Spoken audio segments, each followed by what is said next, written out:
Wir machen fertig. Nein. Bruder, nein, nein, nein. Holt mal jemand kurz einen Red Bull, dass er Zucker kriegt? Ganz kurz. Aber hol eins mit Zucker. Hugo, letzte Runde. Du gibst mir komplett.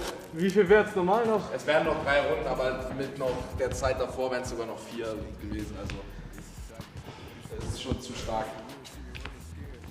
Ist besser? Beweg die Hände mal so, mach mal mit Faust.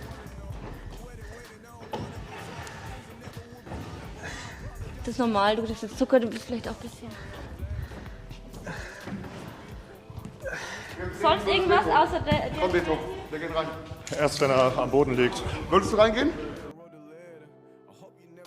Also wenn ich ihn sehe, das Mach ruhig, Bruder, mach ruhig. Wir haben Zeit, okay? Du machst das sehr stark, Bro. Du hast mir 1, 2 Hits gegeben, die waren unfassbar gut. Die zweite Runde ist sogar, hat er mehr Schläge, glaube ich, sogar. Digga, du machst das sehr, sehr krass. Du machst das sehr, sehr krass für jemanden, der noch nie